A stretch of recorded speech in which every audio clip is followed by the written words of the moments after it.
I've listened to Hotel California by the Eagles for years. And I listened to it once yesterday. Welcome to Spin It.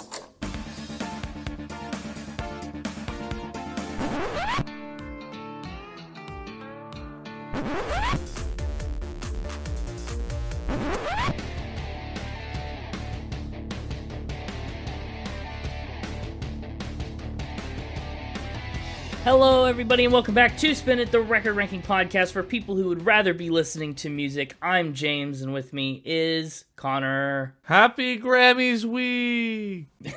Nope. Yeah, the audience will remember, and you also know. We made a mistake. The Grammys moved on us, so we had to shuffle around some recordings. This is the last episode where we're actually recording before the Grammy episode came out. Yeah. We thought it was Sufjan Stevens last week, but plans changed. I thought it because I trusted you, and you had bad information. I thought it because I trusted the Grammys. They changed on me. So it's their fault, really. I blame the Academy. I don't know about that. In several of our episodes, we've mentioned the Grammys.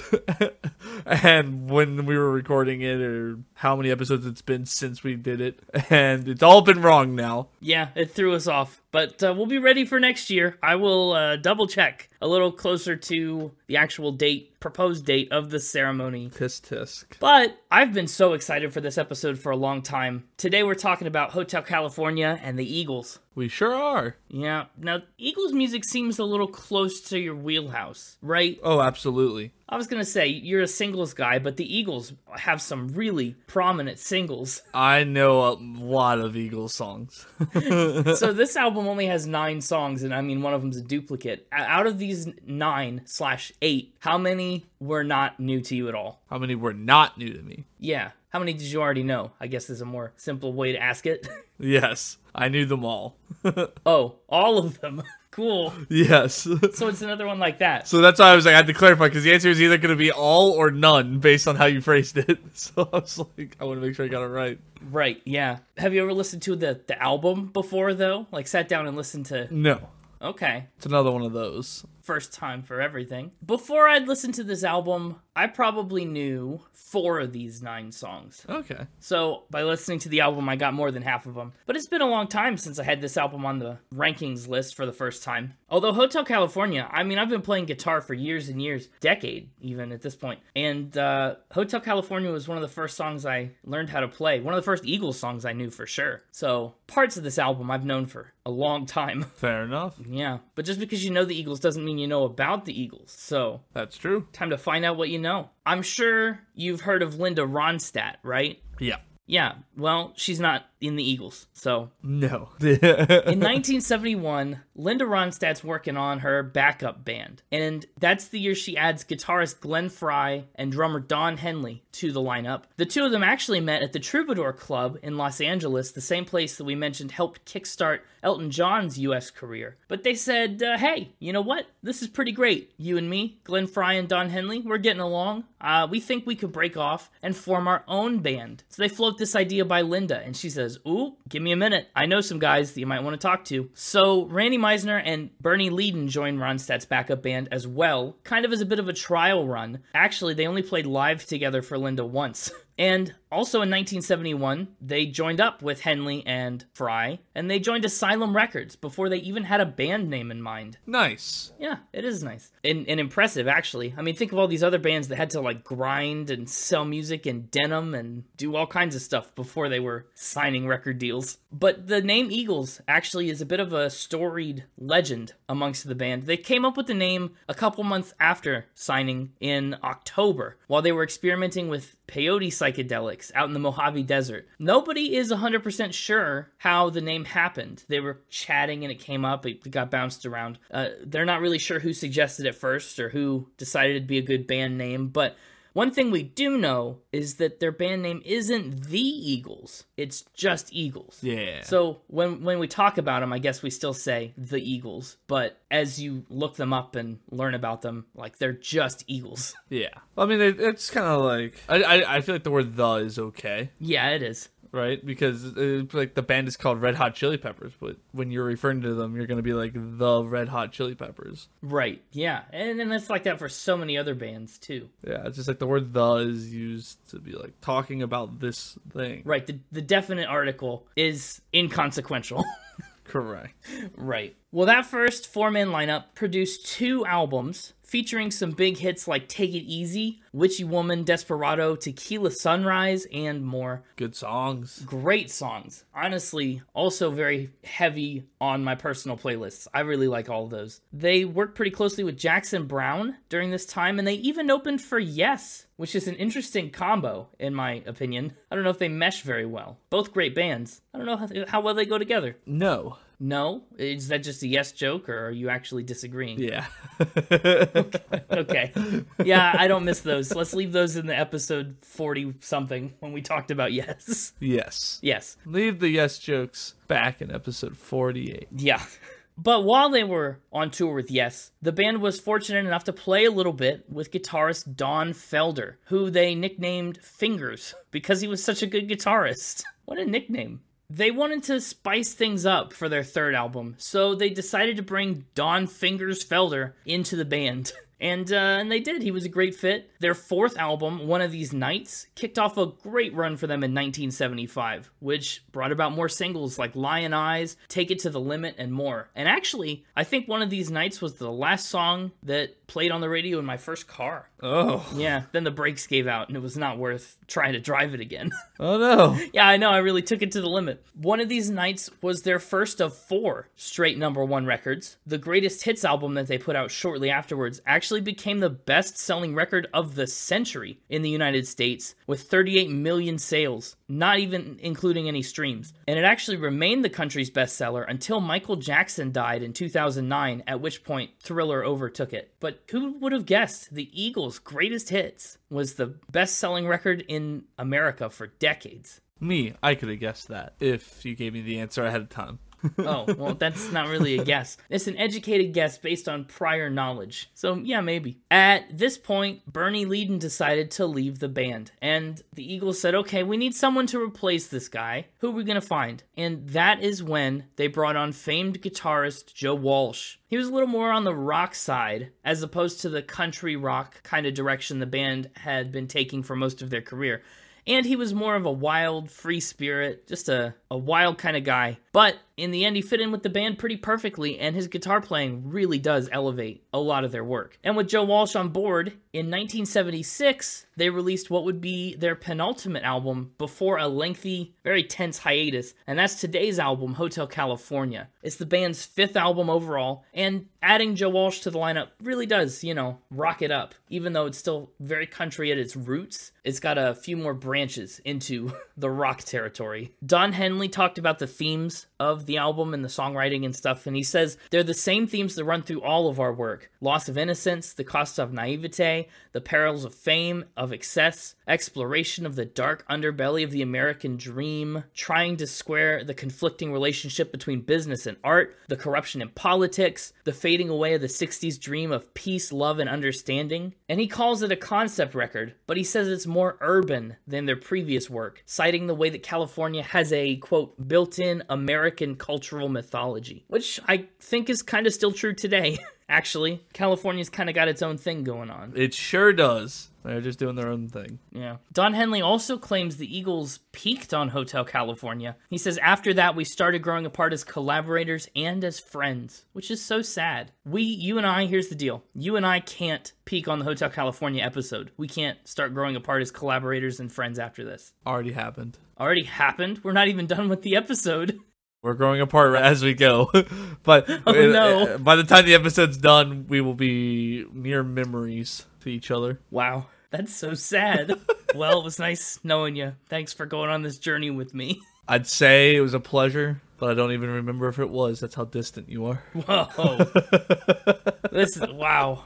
Okay. Ironically, they recorded half the album in Miami, Florida, entirely out of California altogether. And while they were there, Black Sabbath was actually recording in the room next door, and there were a couple different times they had to stop in the middle of takes because Black Sabbath was being so loud next door. They were off the rails on a Crazy Train. Wrong band. Well, Black Sabbath does Crazy Train. Well, right. Oh, sorry. I guess they do. The Eagles probably were going crazy, though, with such a ruckus next door. Anyway, simply put, Hotel California is really one of the best-selling records ever. It's, ready, 26 times platinum in the United States. 26. And aside from their greatest hits album that I mentioned a bit ago, Hotel California is the best-selling studio album for the band, moving 32 million copies worldwide. Rolling Stone has put it as high as number 37 on their 500 greatest albums of all time list. And if you can believe it, it did not win the Grammy for Album of the Year when it was nominated.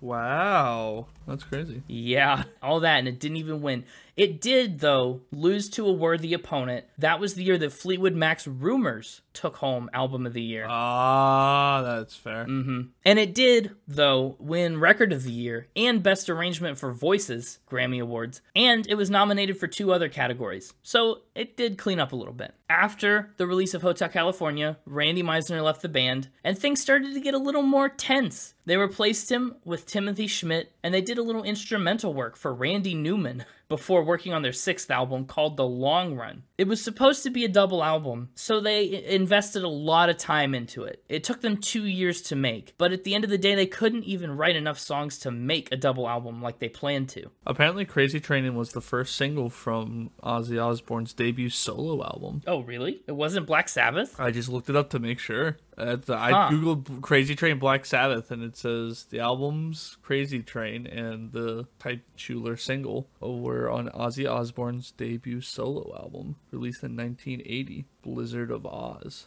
That really surprises me. Who knew? Yeah, I don't know. But then here's a YouTube video called Black Sabbath Crazy Train YouTube video, so maybe they've done a version of it.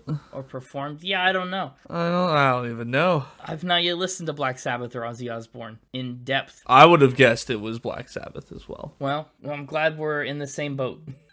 But The Long Run. The Long Run had a lot of commercial success with songs like I Can't Tell You Why and Heartache Tonight, which would actually end up being their last #1 single on the Hot 100 chart. Sad. It is really sad, especially due to this next part I'm about to talk about. In July of 1980 came what's called the fateful long night at Wrong Beach. Don Felder and Glenn Frey start getting into a really heated argument in the middle of the set. I don't know if it's really known what started it, but by the time they were in full swing arguing, in the middle of songs, they're yelling across the stage to each other, saying like 3 more songs until I'm gonna kick your butt and stuff. Really going at it. Jeez. Yeah. A fight never actually happened, but needless to say, it was an ugly breakup for the band.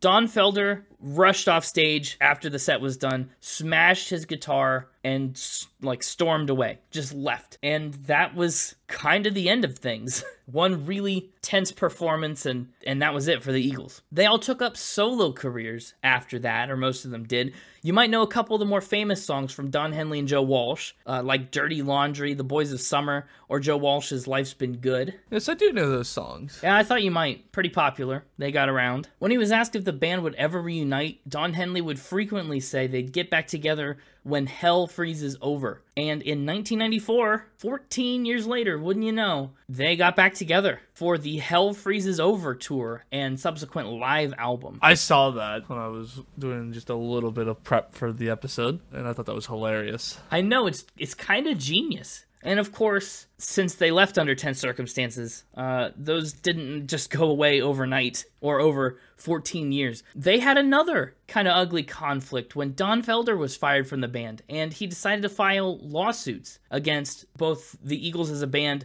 Glenn Frey, and Don Henley. He thought they were taking a bigger cut than everyone else, rather than the 5-way split like they'd kind of taken in the past. And in 2007, the remaining members finally got to release their double album, Long Road Out of Eden. Their 2015 tour was planned to be their last, and in early 2016, Glenn Frey passed away, sadly. The band's only put out one studio recording since then, a cover of a Dan Fogelberg song. But they've also continued touring and performing, with Glenn Fry's son Deacon filling in for his father. He left the group in 2022, and the rest of the Eagles story is still ongoing. So stay tuned. See where they go next, I guess. Yeah.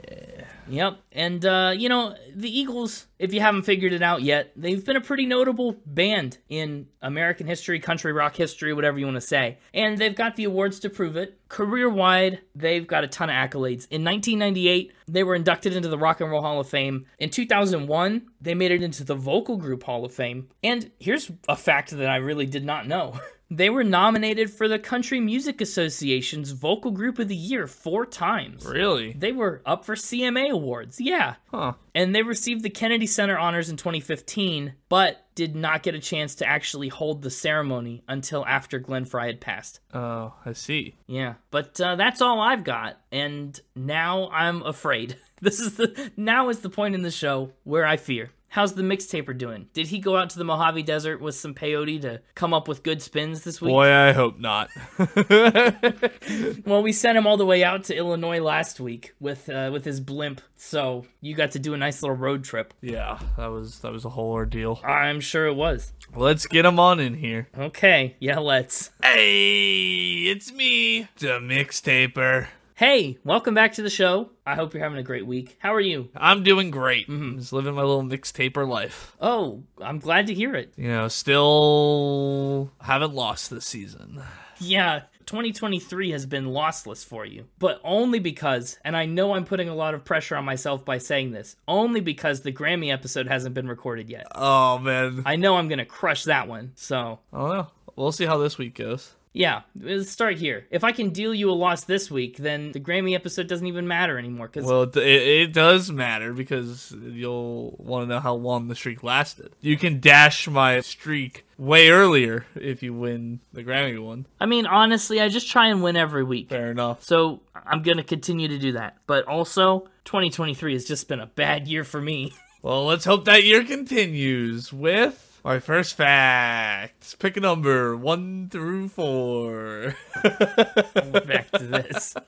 The mind games have been working for me so far. Keep them up. Okay, what do you have in the number 2 slot? In the number 2 slot, they played a famous baseball game. Played a famous baseball game? Like a specific baseball game? Uh-huh. Interesting. What baseball game is so famous that it is specific? You're not just talking about like the World Series or something. Like, no, you're talking about a specific. I think you're misinterpreting what I've said here. And when I said played, you think, I mean, they performed. I mean, they played. No, yeah, like participated in. Yeah. I wasn't quite sure, but that does definitely rule out the World Series. What famous baseball game did they play? The one where they played the editors of the Rolling Stone magazine. Oh, I don't know if I know about that. Interesting. How did this come about? Was this a challenge? Yeah, pretty much. Who challenged whom? The Eagles challenged the Rolling Stone magazine editors. Why? Why did they? What's their stake in this? Because they called them a bunch of sissies. Oh, and so the way to prove that you're not a sissy is to win a game of baseball? Well, so you see, the Eagles had been playing some baseball games against some other people, and Rolling Stones, one of the editors made an offhand comment in the middle of another article saying that it seemed like the Eagles were too busy trying to find baseball teams that they could actually beat than making new music because they just recently lost to somebody. Interesting. And the Eagles didn't take that very well, and so they kind of challenged them to a grudge match. Okay, so obviously the most important question is who won? The Eagles!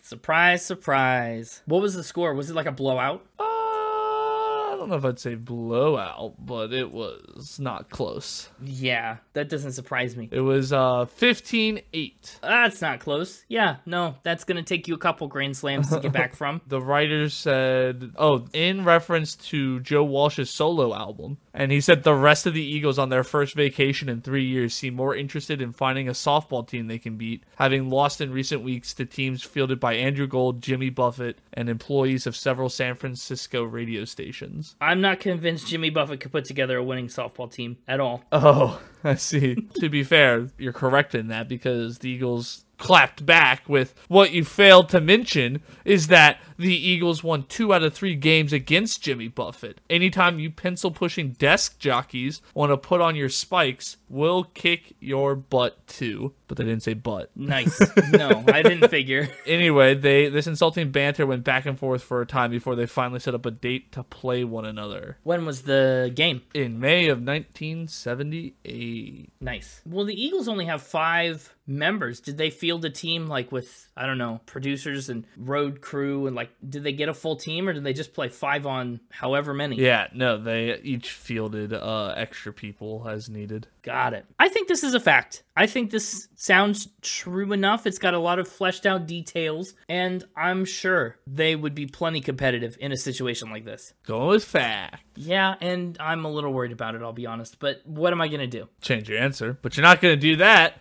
So this one is a fact. Oh, good. Thank goodness. I was about to interrupt and change my answer, so I'm glad I didn't. Oh, I should have given you another second. So the Eagles are big baseball people, huh? Apparently. Who knew? Who knew? Okay, so that's fact number 2. Yeah. And it actually was a fact. It sure was. We've done the sandwich thing in the past, and I've been trying to avoid it. I know last week we ended with 3 and 4 in the normal cut, so I think this time I'm going to go to number 4. Gonna go to number 4. What a lucky pick. Yeah, hopefully. It's good luck. Because this one is a follow-up to the baseball fact. No way. Yep. There is interesting stakes for the baseball game. I'm just now realizing I probably shouldn't let you play the number pick game, because with it this way, I got real lucky. I picked in the right order? Would have made things real interesting for if they got in a different order. Yeah, that wouldn't have made sense. So when I asked you during the last fact, what were the stakes? Did you ask me that? I feel like you didn't ask me that. I like verbatim, I said, what were the stakes? What did I say? What was my answer? I don't even remember answering that. You said they were trying to not be called sissies. No, I thought you were just asking, like, why they challenged. Well, that was part of it. I think your question was, why did they challenge them? Not, what were the stakes? Don't gaslight me. I literally said stakes, but... I don't know about that. But there's no way we could know. There's no way we could know. It's unknowable. Why? Why did they... What's their stake in this? Because they called them a bunch of sissies. But let's focus on the question at hand. What are the stakes? The winning team got a good little prize from the losing team. That would be what the stakes are, yeah? Yeah. Specifically, each side kind of wagered something. Right. So, obviously, I guess I would assume Rolling Stone wagered that they would, like, print a retraction about all their negative comments about the Eagles. No. Wow. That seems like it was a more logical decision than whatever you're about to say. So the first thing that both teams agreed to was whichever team would win would donate $5,000 to charity. That's nice, yeah. I take it back. That was actually a better thing than retracting. Well, hang on. We're not done. That was the same on both sides. And each side kind of wagered something that only they could offer. Right. Would you like to take a crack at what that might have been? Don Felder? You get Don Felder. Here you go. So what can only Rolling Stone offer? Probably, maybe they were going to put him on the cover of Rolling Stone. No. That's something that only they could offer. It is true. The Eagles could write a song about Rolling Stone, I guess? I don't know. So Rolling Stone basically said that if the Eagles won, the Eagles could write an article for their upcoming issue. Oh, they could write it about themselves. Uh-huh. Well, really about whatever they wanted. They just got to write one article that would be in an upcoming issue. Sounds dangerous. I'm sure there was like rules around it, like editing wise. Well, sure. I'm sure it wasn't just a carte blanche. Write whatever you want. No. What are the Eagles putting up? The Eagles put up that they would allow the Rolling Stones to have an exclusive, like, early look at their next upcoming album. Oh, like a preview. Yeah, a preview. And so they'd be able to write an article about it, and they would have a free pass to say whatever they wanted about the... Not that they couldn't already do that, but the Eagles are like, we won't get mad about it. Yeah, just we won't complain about it as much. We'll let you say whatever you want, and we'll take it. Yeah, it's a freebie, a free shot. But that they would also get access to it early. Great. So we know that the Eagles won as a fact. Yes. What article did they write? They wrote an article about the editors. What did it say? What was it, disparaging? Did they really drag them? Here it is. This is a snippet from it. In the end, it was the era errors that cost Rolling Stones the game. Their first error was to call the Eagles sissies. And it was just a whole thing trashing them about their bad taste on their band. Awesome. Okay, so this builds on another fact, which makes it dangerous. Sure does. This feels like a spin. I think you took the true fact, gave me a true fact that was easily believable and true and stuff, and then I think you built a spin on top of it. I see. Final answer? Yeah, that's my final answer. I'm answering finally. All right. This is a fact. Oh no, I went 50-50 on baseball facts. The $5,000 went to UNICEF. And another fun fact about the thing I didn't tell you on the last one was that there was a lot of celebrities in the crowd for the game. Oh, well, that would be why I'd be famous. Yeah, who all was at the game? I guess we'll jump back for a minute because I'm curious. Jerry Brown, the governor of California at the time, was there. Mm-hmm. Chevy Chase was there from the Three Amigos. Oh, and various other things. There were several other famous people there. I've already closed that tab. There were so many famous people there, like Chevy Chase and the governor. Yeah. Okay. Cool. Well, darn. I should have said fact. I had so many specific details about it. Yeah, but I thought it would be a very tricky thing for you to do to make a lie that was based on a fact. And I've done it in the past. Yeah, exactly. And I thought maybe they just, like, issued a statement with that little quote in it instead of making it an article. I thought maybe some parts of that were fake, but I guess I was wrong. So that leaves you with 1 and 3. Take me to number 3.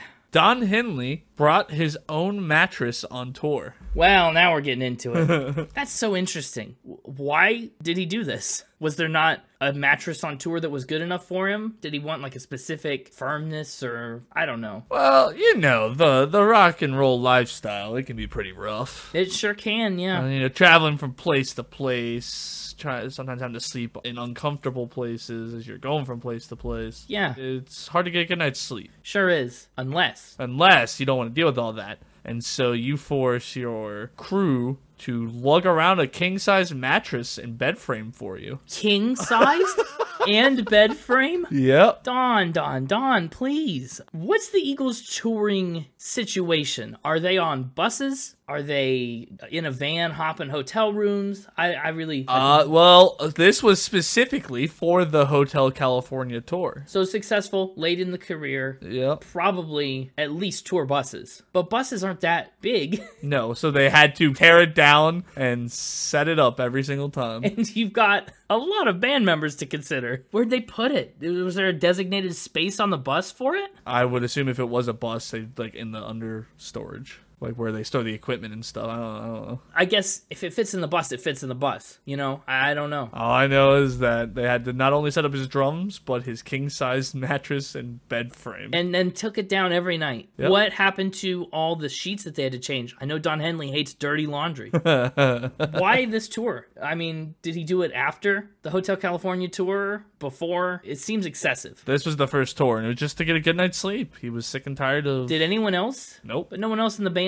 had thoughts about this? Did they say, that's a great idea? Or like, this sucks? Could you imagine if they had to set up a bed for every member? I mean, I'd do it. If I was sleeping awfully in this cramped up little cubby or however I was sleeping, yeah, and I saw Don Henley just having these roadies set up a mattress every night, I'd be bringing a mattress. Fair enough. I mean, it's no wonder there was tension in the band. Let me just say, like, if this is true, I get it. That's a king-size mattress. It's hard to believe. And a bed frame. Like, he's not just slugging the mattress around, tossing it on the floor. Can't just sleep on a mattress on the floor. You gotta have a bed frame to go with it. I feel like the effect is the same, and you're unconscious most of the time you're using it. So you gotta get up and down. It's a whole thing. It's a whole thing that you've made. Oh, he's paused. I'm undoing. He's undoing? The last couple weeks, every time I've gone with my gut, except for the first time this week, I've been totally wrong. Every time except the one time that it worked. Yeah, right. So I am really thinking this is a spin. So you're gonna go fact. Yeah, I'm gonna go fact, and then feel really stupid when you tell me that this was absolutely bogus. It's usually how it goes. I revisit some of these episodes later, and I listen and go, how did I believe that? How did I ever fall for this? It gets you sometimes. And this is, I feel like, going to be one of those times. All right, so he's locking in fact, audience, which means this is a pause in case he wants to change his mind again. Nope, he's sticking with it. Doubling down. I shouldn't, though, because when you do that in a situation like this, it probably means that it is a spin and you want me to... So I don't know. I'm just leaving it open for you to do whatever you want. I'd hate to cut you off again. No, cut me off. Just end this. End my suffering. The suspension, though. The suspension, the suspense. Suspension's now. I was gonna say, what am I, a bridge? Settle down, engineer. The audience, I hope he doesn't cut this part out so that you know I gave him every opportunity in the world to be wrong because this is a true fact. Oh, thank goodness. And also, again, I would just like to express my secondhand annoyance at this. The secondhand annoyance. Yeah, I'm annoyed for them for having to deal with this. Imagine being the guy that's paid to, like, tune Glenn Frey's guitar and lug around Don Henley's box spring, okay? It's not me. No chance. This is a good position that I'm in because I haven't lost yet. Sometimes I'm already out by fact number 4. Sometimes. But that just means that the fall will be twice as hard. Yeah, but see what happened there? I had a gut feeling. I ignored it. I'd been warning you to ignore your gut feeling, and you finally listened, and it paid off. Yeah, it did. But let's see if we can complete the payoff. Great. The band sued the bird. Eagles. Eagles sue Eagles. Eagles sued Eagles.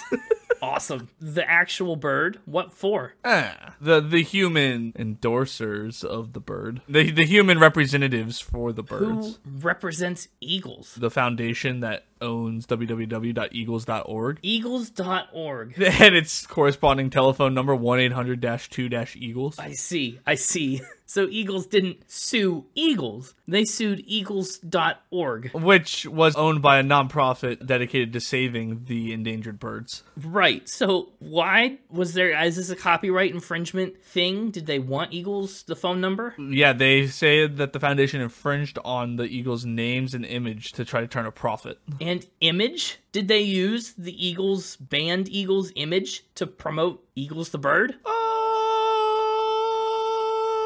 Maybe. They at least accuse them of that. I mean, I don't know if that actually happened. Right. You would think. I mean, so doesn't that just take money and resources away from eagle preservation and conservation? Like, yeah. It feels like you're kind of the villain here. Did they win the lawsuit? No, the Eagles dropped the lawsuit after 3 years. Wow. That's a long time. What were the damages? Like, how much money were they trying to get for this? Unknown. And so did Eagles.org have to change anything? Nope. They called it off because Don Henley and manager Irving Azoff were on tour and unavailable for the trial, so they just decided to give it up. They just said, we'll give it up. Yeah. And his bed. Don Henley, his manager, and his bed. This is weird. This one does not have as many details as your earlier facts. There's some holes in this, and... What's your gut telling you? My gut is telling me this is a spin. Also, are you gonna listen? It all comes down to that, doesn't it? It all comes down to if you listen to your gut. This can't be true. Can't be true.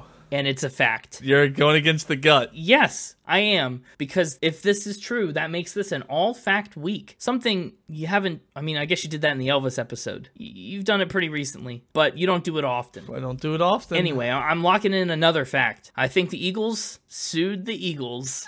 All right. This is... be better if you changed your answer, I think. Yeah. Since you want to be lame, this is a fact. Yay! A fact. I've done it. I've done it at long last. Done it at long last. My first loss of 2023. It's been 14 episodes since I've... Has it really? I have not won a factor spin since the Nice. What? That doesn't feel right. Uh-huh. It's right. I haven't won a factor spin since episode 69. Whoa. So you've had a great run. I commend you on that. Oh. I mean, we've had a lot of 50-50s in there. Don't get me wrong. Oh, yeah. But I haven't bested you in, like, more than a dozen episodes. It's been months. And I gave you too good of advice. You ignored your gut twice. I did, and that's what put me over the edge. Wow, you had a great run. A good time of it here. I kind of never circled back to it, but apparently the Eagles are very Sioux happy. I had a lot of Sioux facts that I could choose from. And in fact, I had a different... Sioux facts? I had a different one that I was going to use, but it was more obviously true, and thus I pivoted at the last second to Eagles, Sioux Eagles.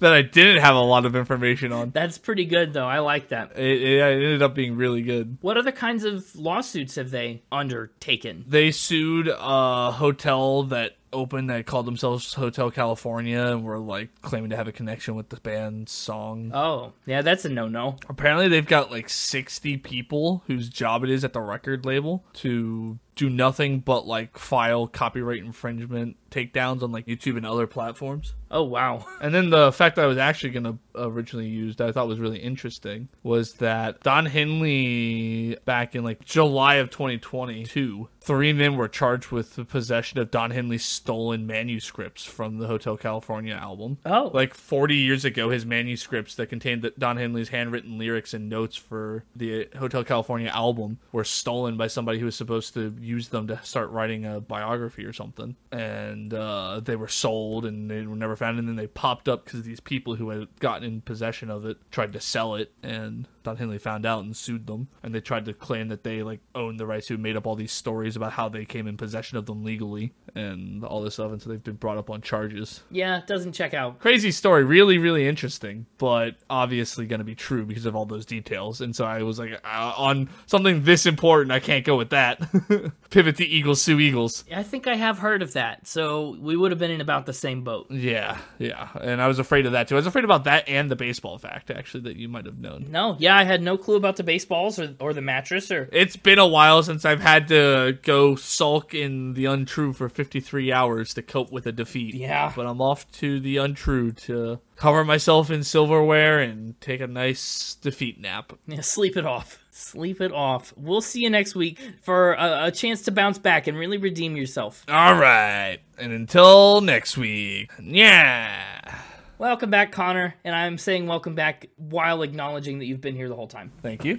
You're welcome. I know that sometimes gets under your skin. Let's talk about the album cover. Let's. Do you recognize the place in the album cover? Yeah, of course. You do. The Beverly Hills Hotel, right? And I promise I didn't actually look at that in your thing. I actually knew that. Sometimes I just go look at your notes and cheekily say the answer, but this one I actually knew. Yeah, I know. No, it is. It's a photo of the Beverly Hills Hotel, which we've talked about before. The place where Barry Manilow ordered room service and the monkeys punched a hole in the wall. Right. That all happened in this same building. A very historic spot. The cover photo was shot at sunset from the basket of a cherry picker that they had 60 feet up above Sunset Boulevard. Crazy. Yeah, it is. The lengths they went to were pretty extreme. So much so that the hotel didn't even realize it was them in the image. Oh. It took them a while to figure it out because of the bizarre angle. They're like, wait, that's us? Yeah. There's something about this looks familiar. Basically, the band framed the shot. They wanted it to look slightly sinister. Oh. And so when the hotel found out, they did threaten legal action against the band. Ironic, considering what the mixtaper just told us. Yeah, a little sue happy. Well, they were getting sued, so they had to make up their costs somehow, I guess. Ah, that makes sense. No, but the Beverly Hills Hotel never did take any legal action, actually, and so the cover image remains. This is 2 episodes in a row we've had questionable cover photo material. Yeah. With Sufjan Superman, and now this. I love this shot. I think it's perfect. I mean, the sinister, slightly sinister, is everything about the song Hotel California, and it's everything about this cover photo. The sunset, just the way that it is, I like it. Are we ready to jump in? I say so. We got a title track right up first. Well, in that case, let's spin it. Yes, let's. Biggest song on the record right here. Hotel California. The song actually won them a Grammy in 1977, but they didn't actually receive it until 2016. What? They skipped the Grammys. Oh. Yeah, I know. They skipped the Grammys back in the year that they earned it. And, a little bit of tension going on. They really weren't doing many things in 1977. Yeah. So, yeah, they got it just 5, 6, 7 years ago now. Yeah, they keep taking that number up. It's insane it's been that long. It is. On a dark desert highway. Yeah, that's how the song starts. But before the song had any of its now famous lyrics, it was just a bunch of music on a cassette tape. Don Felder recorded a bunch of his own works in progress onto a little tape, and he shared it with the band. He asked them what songs they like, and Don Henley said, "I like the one that sounds like Mexican reggae." So that was the one that they picked. That was his working title for a little bit, Mexican reggae. And it probably, to be honest, is one of the most Mexican reggae songs I've ever heard. Yeah. But yeah, you mentioned the lyrics. It's a lot on this song. I mean, there's so many different ways to take it, and there's all sorts of different analysis that have been done on the lyrics, and like what's a metaphor, what's supposed to be taken literally, you know, what's interesting. Yeah, it is. Lots of people have put forth all kinds of different theories, everything ranging from heroin addiction to devil worship. Yeah. I mean, everything in between. There's a lot in between, too. Yeah, there is. The band has kept it pretty ambiguous on purpose. Glenn Frey said, "Vagary is the primary tool of songwriters." No, vagary is not a word, if you're curious, but he said it anyway. Basically, they just want to let people imbue it with their own meaning. But it does obviously have its own inspirations. The band says it's about the excess of American culture and certain girls that they knew. They talked about how it's about art and commerce, and as Midwesterners, they said it was their interpretation of the high life in Los Angeles. And it's full of figurative language. Yeah. A lot of sensory words and imagery. You see the light, your head grows dim, and you smell the colitas, you hear the mission bell. Everything is just like you're immersed in it, which really makes it eerie, I think. It's awesome. Basically, I mean, the speaker is traveling through the desert and kind of entering this like highway hypnosis kind of state. It's very Southwest, American Southwest in nature, with the mission bells and colitas, which is also a term for marijuana stems, in addition to being a desert plant. But he winds up at this mysterious hotel where one of the greatest descriptions of any place ever in music exists. You can check out anytime you like, but you can never leave. Yeah. That just says so much while saying nothing at all. Actually, one thing I want to talk about too is Don Henley's gotten a lot of questions about the line, "Bring me my wine. We haven't had that spirit here since 1969. Mostly he gets questions from people who insist that... Actually, wine is not a spirit. Yeah, just like that. Exactly. A spirit is a kind of alcohol, but wine is not a spirit. Don Henley, at one point, he just had enough. He went off on this person in an interview. He says, "You've missed the point of the line. Spirit isn't referring to alcohol at all, but rather to attitude and to making a socio-political statement. It's a whole different kind of spirit. Your spirit is your attitude, not wine being a literal spirit." Anyway, the song ends with an iconic guitar solo. Don Felder and Joe Walsh played it together in tandem, and it took them 2 whole days to get everything right. Actually, Don Felder drafted up how the solo was supposed to sound on a cassette tape, the same way that he wrote the whole song, but he left the cassette tape somewhere else when they were doing the recording. So they had to call someone who had the tape, then play it through the phone and record that where they were so that they could re-listen to it and emulate what the tape had on it. But I think it pays off really great. I agree. It's one of the longest songs on this album. It's 6.5 minutes, but not a second is wasted. Certified poetry all the way through on that too. It's great. What'd you think about New Kid in Town? I like it. I like it too. It's a bit of a sleeper track. New Kid in Town is one of the ones I didn't know before picking up the album. Okay. And actually, New Kid in Town was another Grammy winner. Best Arrangement for Voices. I can't believe you didn't know this song. I don't know. I guess the Eagles is just one of the few bands that I know such a large portion of their major hits that when someone like you comes along who knows infinitely more music than I do, doesn't know one of their songs, I'm like, how? I even know it. Yeah. Yeah, the same thing on the Elvis episode, too. Yeah. We're going through a couple lately. I mean, the chorus itself is Johnny Come Lately. That just seems more iconic than I guess maybe it is. But I mean, it was a Grammy winner, like you said, so it's pretty popular. It was. Yeah, but that surprises me because I can think of other songs just on this album alone that are probably more deserving of vocal arrangement Grammys. I don't Oh, it's pretty good here. I don't know. I really like Try and Love Again for their vocal arrangement. It's a good one. The harmonies and stuff on this one, I think, really play into that. They do, absolutely. That's not something you get a lot with rock music. It's not. That's definitely more their country, CMA award-nominated Yeah. country vocal group side coming through. But that's one advantage, I think, to a band like the Eagles where so many people can sing so well, is that you could pull off stuff like that in a way that a lot of other bands with fewer or lesser singers maybe can't. Johnny come lately, the new kid in town. So Don Henley says the song has a double meaning. He says it's about the fleeting, fickle nature of love and romance. It's also about the fleeting nature of fame, especially in the music business. He said the Eagles knew they were on top of the world, but they weren't naive enough to believe that they wouldn't be replaceable, both in music and in love. Fair enough. Yeah, and so the song's lyrics and verse structure kind of parallel that rise and fall, right? People are talking, there's expectations for this new band who's, in theory, like the Eagles themselves. Everyone treats you like you're something new because you're about to be the next big thing. And you peak, you're the new kid in town, you do great, you hit your stride, but it's a lot of pressure to be that next big thing. They have their 15 minutes of fame, and as the song progresses, they start to fade away. All the people who loved them start to turn the other way and focus on the next new kid in town, which is what they say in verse 3, Certified Poetry. You're walking away and they're talking behind you. They will never forget you till somebody new comes along. I like New Kid in Town, and it doesn't feel like a 5-minute song. It goes by pretty quickly. It's a smooth song. It's a good song. I love it. I love it too, but I'll be honest,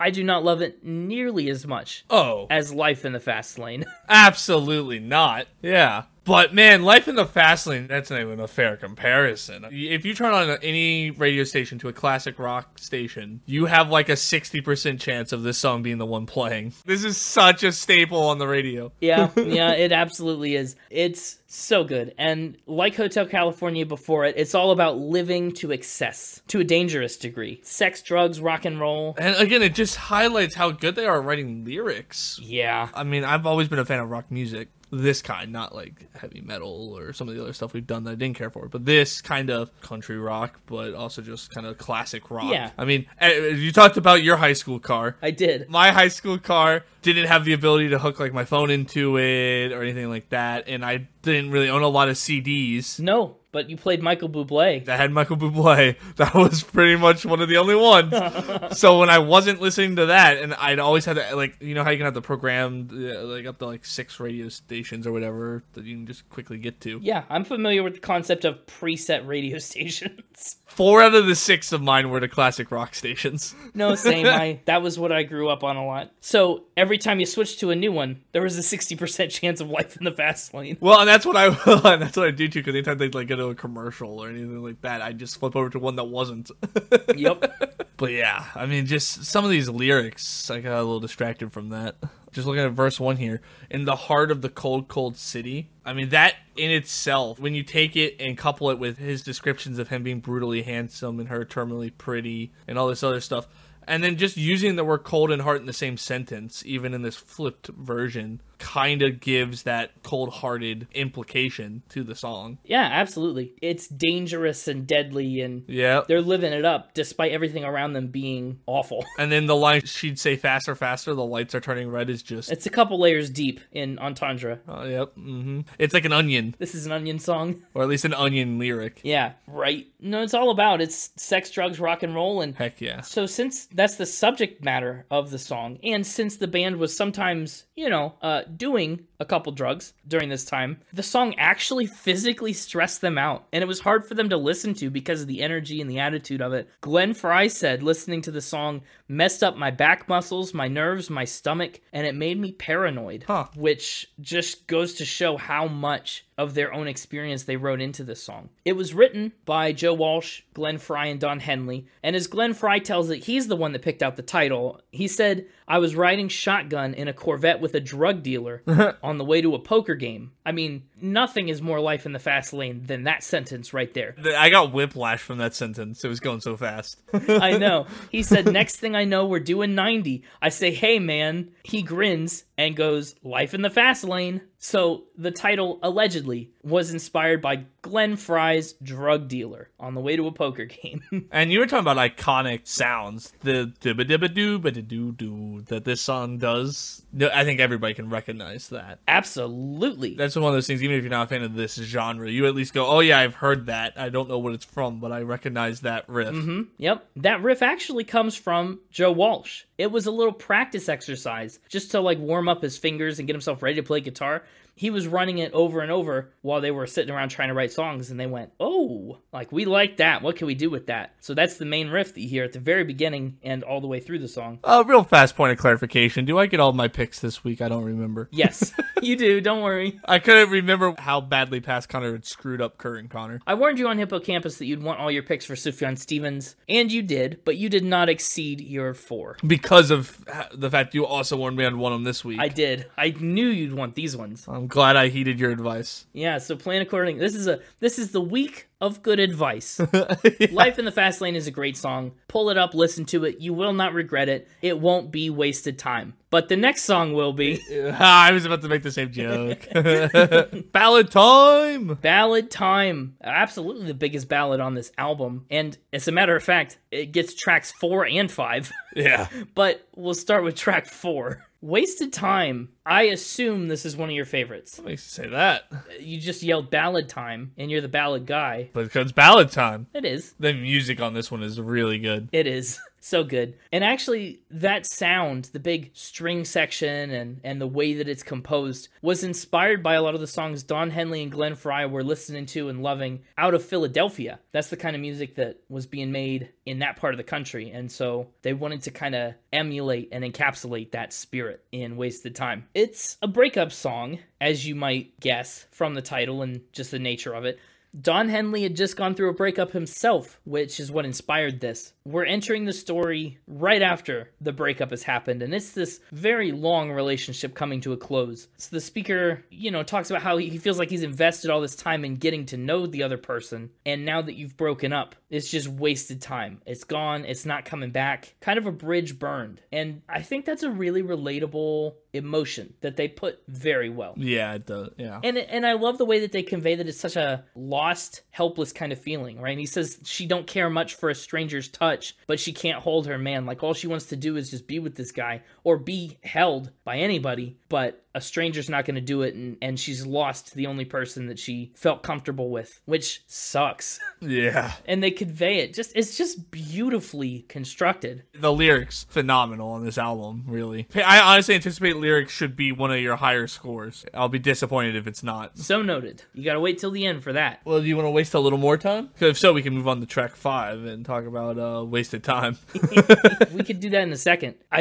There's a little pivot that happens at the very end of the song. Uh-huh. In the very, very last line of the song, he says, maybe someday we'll find that it wasn't wasted time. Like, yeah, right now it feels like we've just thrown everything we've built away. There's just that little glimmer of hope. It's hope, yeah. Eventually we'll learn from our history, from our mistakes, and this experience in our past will propel us into living better in the future. And that ends the first side of the record. What a powerful note to end on for the first half. Yeah. And when you flip the record over, you're hit with a beautiful instrumental reprise of the track. Instrumental ballad time!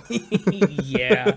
I think that's an astounding way to keep you in the spirit of the record. I can't believe it's really the only time I've ever seen this done, where they put the song on both halves of the record. I really don't know of any other examples of that. I'm sure they exist. They must, somewhere, but I haven't encountered them. I love it when people get creative with the medium, and that's exactly what this is. People are going to be listening to it on a record. At least that's what they knew back then. That's all you could really conceptualize in 1976. Yeah. That or maybe a cassette, but you still got to flip. But anyway, we go through the instrumental Wasted Time, and then just kick down the wall. To become a victim of love. Victim of love.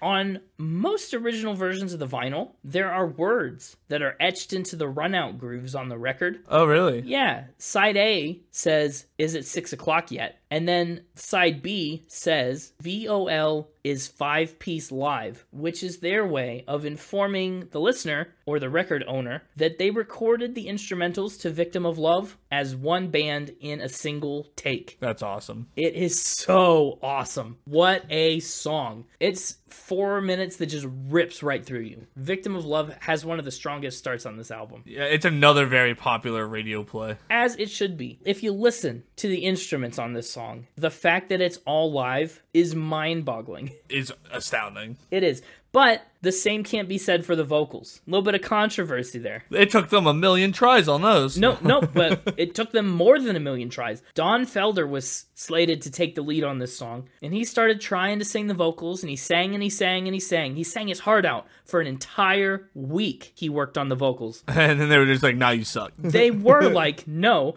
this is bad." They didn't think it held up to the quality that they wanted. So they said, "Hey, Don, why don't you go on out to lunch?" Oh, no. The manager takes Don Felder out to lunch. Oh, no. While he's gone, Don Henley lays down this incredible vocal on the track. Oh, no. Which is what you hear today. Yeah, I know. Real surprise that Don Felder didn't get along with everybody, isn't it? I mean, wow. But admittedly, Henley's vocals are pretty perfect. We say that not really having experienced the other one, but... Yeah, well, don't look a gift horse in the mouth. If it ain't broke... If it ain't broke, take it out to lunch. If it ain't broke, it should take me out to lunch. I guess the answer is, if it is broke, get it out to lunch. Yeah. So lyrically, this woman's in love with a guy, but she's still complaining constantly about him. Her free spirit has become a victim of being in love with this guy. And this song, too, has its share of great lyrics. You say he's a liar and he put out your fire. How come you've still got his gun in your hand? Love it. Certified poetry. It's good. Mm-hmm. And she's putting on a big show, making a big scene about this for attention because it seems like she enjoys being a victim like this. Victim of love is such an easy part, and you know how to play it so well. You're walking the wire, pain and desire, looking for love in between. It's a pretty mean song. It's a little scathing towards this person who just feels trapped in a relationship, or is at least acting that way for attention. I'm curious to know what you think about the next track. Ooh, okay, so Pretty Maids All in a Row is up next. I assume this is another one you didn't know. It sure is another one that was first time from this record. I like it. It has to be in my bottom 3 on this album. I agree, by virtue of what else is here. Yeah, just by virtue of everything. Yeah, and actually that's kind of a disappointing reality because I came into the album knowing, 4-5 tracks, and I knew the best tracks already. So I listened to this album for the first time, the biggest Eagles album, the second only to their greatest hits, one of the best-selling records of all time, huge, big, explosive, awesome. And the ones you didn't know were the bottom. And then everything I knew was great, and then everything I didn't know just couldn't hold the line. I was shocked. I mean, it's one of those things, though. I don't know why you didn't expect that, because if there was something on this album better than, like, Hotel California, it would be the Hotel California in your mind that you know, and not, like, the roles would be reversed. Like, there's no way you get a song better than, like, Hotel California or Life in the Fast Lane and not know it already. Because if they lived up, you'd know them. Yeah. No, that's true. But anyway. I'm usually not a big fan of verse-only songs, as you know. I did know that, yeah. I like a good chorus. I don't like a repetitive chorus or too much chorus. There's a fine line to walk. My line is somewhere between no chorus and too much chorus. Yeah, well, yeah, okay.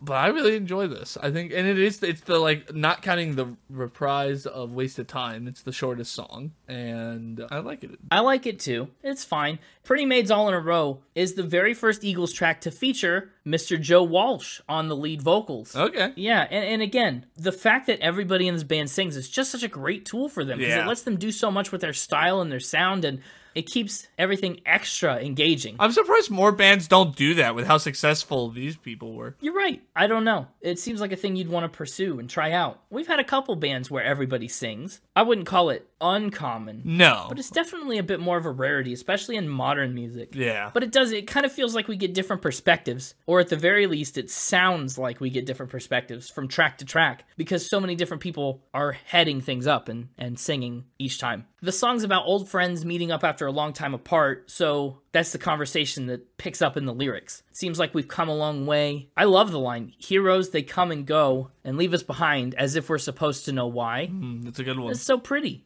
But what gets me is the piano ballad style is just such a hard pivot after Victim of Love. Yeah. And like you said, I do think the song could kind of benefit from a chorus, but I really don't miss one. Correct. Because I like that verse melody so much. And the song ends, of course, with the last meeting of these people. The last time they ever meet, they kind of call it a day. It says the storybook comes to a close. Gone are the ribbons and bows. Things to remember, places to go. Pretty maids all in a row. Finally, a title. And then the band provides this little ooze choir outro that I think suits the song really well. And this is another moment that I think is vocally better arranged than New Kid in Town. Although, I don't know if you can give Joe Walsh a vocal arrangement Grammy on this song, to be brutally honest. But the ending is nice. I think I like New Kid in Town better. Yeah, okay, fair enough. And I think, while I know it's a little jarring to come right after Victim of Love, but I think that's a great way to emphasize that while they can have such a hard edge when they want to, they also can pivot to this really light, really delicate touch, and both work exceptionally well for them. And then we move into Try and Love Again. I don't know. I think I just want to try and like again. Oh, please don't say you love it.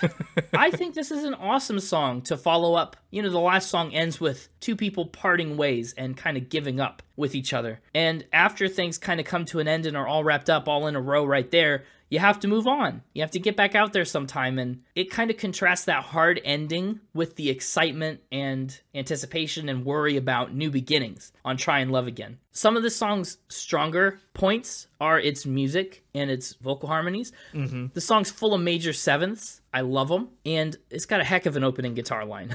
It rings you right into the song. And musically, they just do so many clever little things. Like the bass line. If you listen to the bass line, it does these little walk downs that are really great because they create this kind of tension that you're expecting, which, to me, kind of seems to really parallel the tension you feel with a new person as your feelings and your relationship starts to grow and develop. I think that's a very intentional decision and a good way to go about the music. The other thing I like about this song is the dynamics. It goes from a really quiet beginning to a really, really loud, almost end. Like, it just slowly and gradually increases in volume, so you don't even realize what's happened. Uh-huh. You know how people use that metaphor of, like, if you throw a frog into a pot of boiling water, it jumps right out. But if you put it in the water and then turn on the heat, it'll stay. This is the second option. They put you in the song when it's quiet, and then all of a sudden, it's, like, so intense, and you haven't even realized you've gotten to 11. But then they bring it back down again. I think they're good, intense dynamics. I like them. I agree. Me too. I think I just agree with myself, but that's okay. Last Resort is the last song on the album. It sure is. Yeah, and I mean, just on principle, it's a great title to end the album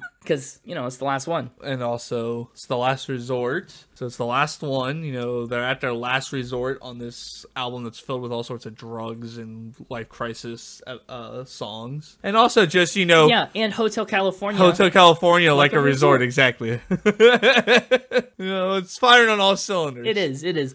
It's another much slower song, and another one without a chorus. I honestly feel like the last proper chorus we had was back on Victim of Love. Yeah. Like 15 minutes ago. I mean, it is 8 choruses long, yeah, with some music breaks in there. But I just love it because each verse is kind of just the same. Ba-da-da-da-da-da. Just, you know, it's just... And I think for the end of the album, it's almost like this would be like the credits song of the album. Just the same theme playing over and over as lyrics go by, you know? And you're just kind of... It's just... This is a song that can be on in the background that is playing that kind of takes you out of the album. Yeah, it's a good play-out song. It's just nice mood music to have on. It's got a nice sound to it, nice thing. But there's some interesting lyrics in here as well. Like, they're actually saying some stuff. It is a sad kind of song. It's mournful. I think to call it a play-out song is kind of interesting because it really talks about how there's no place left that we can go that's not tainted or destroyed, or everywhere we do go, we destroy it. It's true. In the beginning, it starts, you know, focusing on this character, this Rhode Island girl, who's looking to get away from the grind, and she's feeling the itch to get out, so the town they called Paradise, right, is very far from paradise. Someone laid the mountains low while the town got high. Awesome. It's great. I mean, this song is what the album is all about. Finally, by the 4th and 5th verses, we move away from the Rhode Island girl, and we get this more focused critique, a more general view of all these rich elite people in California who kind of take what they want from the land, just ruined it and left things in a sad state. And, you know, in the end, he talks about how she can leave it all behind, sail to Hawaii. This place is kind of widely considered a paradise, but that's been corrupted by colonization, consumerism. Everything's a mess, and there's really no place left that's paradise. And he talks about how people don't see the irony in moving someplace to make it a paradise, and in doing that, they destroy it. It's a tough, heavy message to end the album on. It's not a feel-good album. No. It's a rock-out album. You're gonna love the music, but it's not like if you listen to the lyrics, you're gonna be sad. Yeah, it's a bit of a gut punch. Yeah. But that's going to do it. That's track 1 through 9. Now it's time to final spin. Let's find out if I'm disappointed. Let's talk scores. There's a real, I mentioned it already, but there's a real stark contrast between the songs on this album I think that are greatest hits and the songs on this album that aren't, which makes it tough to rank because I feel like I have to find that average, that balancing act, and get it in the middle, you know, so that the heavy songs don't weigh it down too much and the good songs don't skew it the wrong way. Anyway, it's a tough balance, but that said, I'm giving music an 86. Some pretty cool musical decisions on a lot of these songs. The Last Resort gets a little repetitive. Pretty Maids All in a Row doesn't impress me much musically. New Kid in Town is okay, but it doesn't feel like it's enough. You know what I mean? Interesting. Anyway, but of course, obviously, Hotel California, musically brilliant. Life in the Fast Lane is great. Wasted Time is beautiful. Victim of Love is energetic and awesome. So 86 on the music. Lyrically, it's a gut punch of an album. Honestly, they have a lot to say in each of these tracks, and I think they say it well with very few exceptions. There's not a lot of spots where the lyrics dip. So I'm giving lyrics a 90. Okay. Instruments and production are incredible. I mean, the Eagles are great singers. They're great instrumentalists. Every one of them. And they each let their talent shine through at different points everywhere on this album. Joe Walsh gets to sing. The Felder and Walsh guitar solo on Hotel California is iconic. Don Henley's drums are so strong and he gets to show off his vocals in so many places. I just think everyone's firing on all cylinders on this album. Instruments and production, I'm giving a 91. Okay. And the overall vibe is pretty solid. This is a good album. It's fun. It's like normal length. Some of these songs are pretty long. I mean, you mentioned the second shortest track is like 4 minutes still, but it doesn't feel that way. It flies right by, and it's impressive that this is only 9 tracks because it feels so full as an album. And of course, obviously, it's very historically significant, a very great seller. I'm giving the overall vibe a 93, which gives it a total score of 90.1. Sure does. Which is gonna land it at number 82. Yeah, this is an album that initially actually scored a lot lower because I scored it a lot earlier at first. I first gave it a score way back in June of 2020. So it was when my spreadsheet was just getting started and I was still trying to calibrate all my scores. And so it ended up a lot lower on the list than I would have liked. So when I came back to it and reviewed it before this episode and stuff, I had to make some changes. So this is where it is now. Yeah. In an updated spot because my list is flexible. It actually lands pretty close now to Pep by Lights, which is interesting. Ooh. But that's me. Like I said, there are a couple tracks that really just carry this one, and the others are strong, but the gap between them is wide. And it's also near a potential Grammy winner we might be doing in the past already. We might have already done them. We might be doing in the past, that's right. It's pretty close to Harry's house. We don't know yet. Might be the one that we've done already. Could be, could be. I guess it's my turn. It sure is. I'm interested to hear your thoughts, and also pretty interested to get your playlist pick. I love this album. Good album. Great. I pretty much can put this album on, and this is the first time I've done it, but when I did it, I was like, this is an album I can just shove on at any time and not have that weird, oh, I'm tired of this artist sort of thing after a couple songs. Or Yeah. like, it's not one that I'm sitting there going, oh, I just want to hear certain tracks. Like, this is another Miley Cyrus Plastic Hearts album where I can just listen to the whole album on loop if I wanted to. I'm okay with that. Yeah, well, that's good. And I disagree with you that there's a stark difference between the super famous ones and the not so famous ones. I think they're different in the sense that, like, obviously Pretty Maids All in a Row is no Hotel California in terms of like this big massive song, but it serves a very specific purpose on the album, and it serves that purpose very well. It does. And so, but you were like saying this whole thing in your thing about how you didn't want the not big songs to weigh down the score at all. I don't think there's any song on here that should be weighing down the score. But like what I'm saying is, if this album was just Hotel California, Life in the Fast Lane, Wasted Time, Victim of Love, it would score a lot higher. Really? Yeah, there's some factors to consider that lower the score. Interesting. I don't get any of that.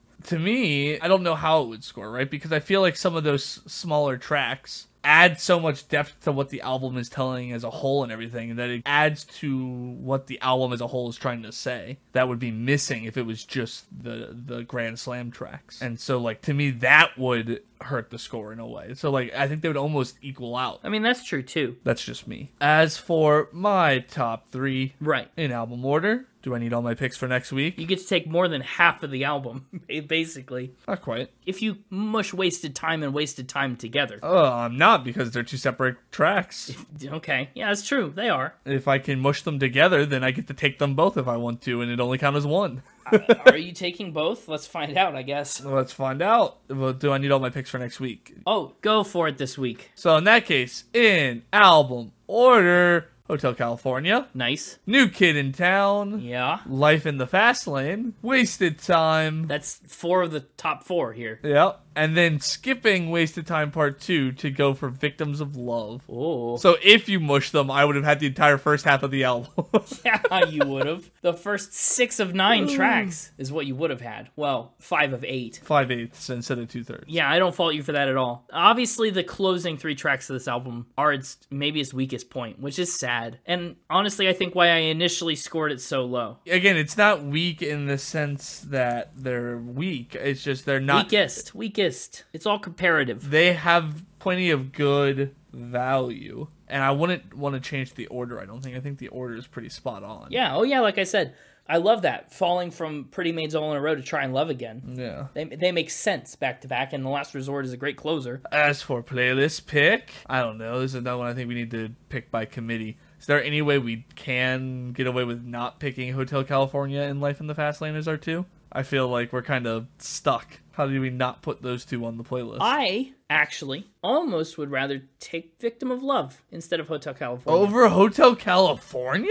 Here's why. Everyone expects Hotel California. Yeah, but it's supposed to be like, I don't pick based off of what the people expect. Victim of Love is a great track. It's an awesome instrumental ripped out in one take. I think while Hotel California is a great track, I think Victim of Love You think it's the better track? may be the more impressive recording. I don't care about the recording. I care about it's our favorite songs playlist. You're saying Victims of Love is the more popular favorite song in your opinion than Hotel California for us? You like Victims of Love better than Hotel California as a song? I mean, if the two songs come on at the exact same time and you have to stop one of them, which one you stopping? You're stopping Victims of Love. I almost guarantee it. I'd probably stop Hotel California. Really? Maybe it's just because I've heard it a lot more. It's so good. Though. Significantly more. It is. So if I pick that, then would you take Victims of Love or Life in the Fast Lane? It's a great question. Because Life in the Fast Lane has that guitar riff. Yeah, I'd take Life in the Fast Lane over Victim of Love.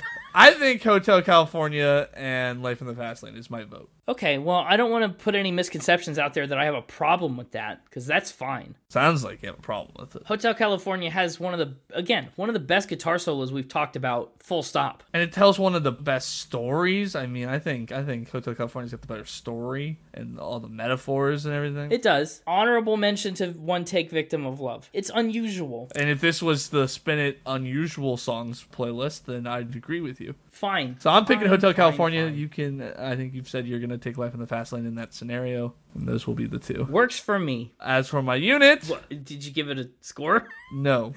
But it's pretty obvious. I mean, The score's not the important part. Yeah, this is easily a 2. oh, well, yeah, it would be very easily attainable for this to get a 2. It'd also be an easy 3, 4, 5, 6, 7, 8, all the way up to a 9. Yeah, that's better. King size mattresses and bed frames out of 10. The bed frames are important. Yeah, apparently very important. That's excellent. Imagine if they had to take 9 king-size beds. 1 was probably just excruciating enough. Though you had the question about what they did with the sheets. Maybe they just replaced the entire bed every single time rather than the sheets. Just bought a new bed in each city. He didn't travel with the bed. So now we get into the interesting question of where in your 9s this goes. We sure do. Well, I think history's about to repeat itself. And Rumors is gonna beat it out. And it's gonna slot right between Rumors and Redheaded Stranger. That's funny. Wow.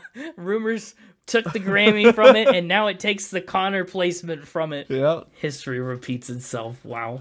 Well, there you have it. There you have it. That's our take on Hotel California. If you enjoyed this episode and want more, if you liked that take or didn't. didn't, either way, you should check us out everywhere else. yeah, you can let us know on social media. We have an Instagram at SpinItPodOfficial, Yeah. Twitter, Twitch at SpinItPod, and our website is www.spinitpod.com. Be sure to drop a follow and a like and say hey. We will say hey back, we promise. And we got more episodes coming your way. I know we did a little faux pas with the Grammy thing a couple weeks ago, but that's old news to you. The next episode coming out for you is sure to be an exciting one. Very different direction. Yeah. I mean, very different, and I'm excited for it. I'm excited to hear what you have to say about it. It'll be a fun episode either way, so you don't want to miss it. But have a great week. Have a great week. We'll see you next time, and until then, keep spinning. Keep spinning.